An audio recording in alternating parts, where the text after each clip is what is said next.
All right, welcome to our safe exam cram session. Today, we are going to get laser focused on two names you absolutely positively have to know to pass your test: Fannie Mae and Freddie Mac. Getting this stuff down isn't just a good idea, it's a must. So let's just dive right in. You guessed it, Fannie Mae and Freddie Mac. And I'm not kidding, you have to understand what they do. It's not just a suggestion, it's a fundamental piece of the puzzle for this exam. They are completely woven into how the conventional mortgage market works, and you can bet the test is going to come at you from all sides on this topic. So, here's our game plan for today. First, we're going to do the official introductions, get to know these two giants. Then we'll break down the secondary market. That's where all the magic happens. After that, we'll talk about the different loan types they basically created, cover the specific tools you'll use, and then wrap it all up with the absolute must-know facts for test day. Okay, section 1. Let's get to know Fannie and Freddie, the government-sponsored giants of the mortgage world. First things first, here's a key term you're going to see on the exam for sure: GSE. That stands for Government-Sponsored Enterprise. That's the official label for both Fannie and Freddie. So what does it mean? Well, think of it this way. They were created by Congress to help people out, but they operate like private, publicly traded companies. It's this weird hybrid status that's really central to how they work. Now, what's really interesting here is the timeline. You see, Fannie Mae, that's the Federal National Mortgage Association, was founded way back in 1938. Then, decades later, in 1970, Congress created Freddie Mac, the Federal Home Loan Mortgage Corporation. And why'd they do that? To create some competition.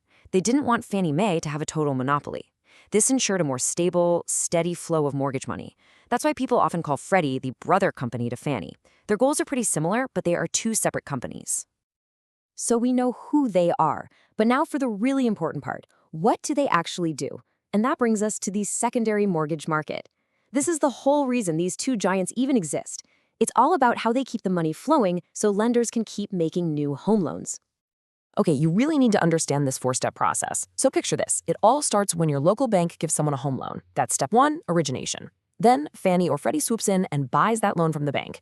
After that, they take thousands of these loans, bundle them all together into something called a mortgage-backed security, or MBS, and sell that to investors. And that brings us to the final, crucial step.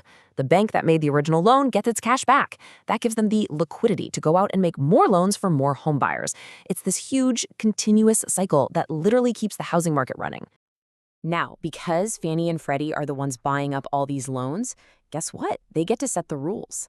And this creates probably the most important distinction in the world of conventional lending, which brings us to Section 3, conforming versus non-conforming loans. Listen up, because this is a make-or-break concept for your exam. It's simple, really. A conforming loan is just any mortgage that meets the guidelines set out by Fannie Mae and Freddie Mac. Because it conforms, a lender can easily sell it on that secondary market we just talked about.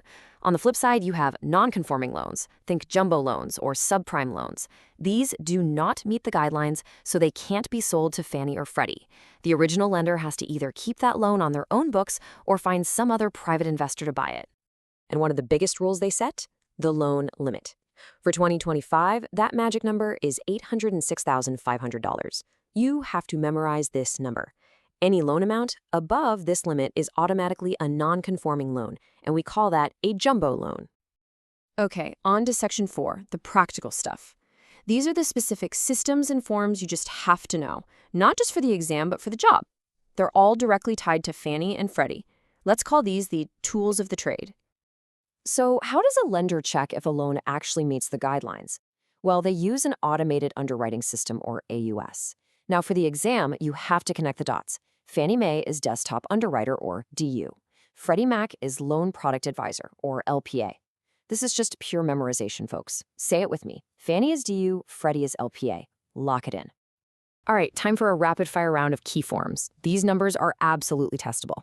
First up, the big one, Form 1003. That is the Uniform Residential Loan Application, the URLA. This is the mortgage application. Next, Form 1004. That's the appraisal report, the Uniform Residential Appraisal Report, or URAR.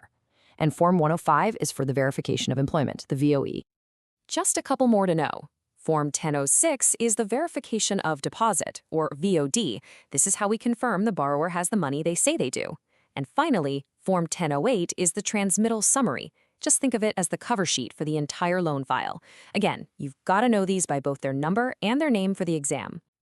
Phew, we have covered a ton of ground. Let's wrap it all up with Section 5, your exam takeaways. These are the non-negotiables. If you're starting to zone out, now is the time to tune back in. If you remember nothing else, remember what's coming up next. So let's hit the highlights one last time. 1. Fannie and Freddie are GSEs. 2. Their whole purpose is to create liquidity by buying loans. 3. They're the ones who set the rules for what makes a loan conforming. 4. That 2025 conforming loan limit is $806,500.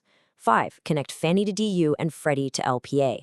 And last but not least, know those form numbers, especially the 1003 application and the 1004 appraisal. Let's just end on this thought. You've just crammed all the technical details you need for your exam, which is great. But pretty soon, you're going to be a pro. So how are you going to take this really complex idea of a secondary market and explain it in a simple, clear way to your very first client? Thinking about that, well, that's what turns passing a test into having a successful career. Good luck with your studies. You've got this.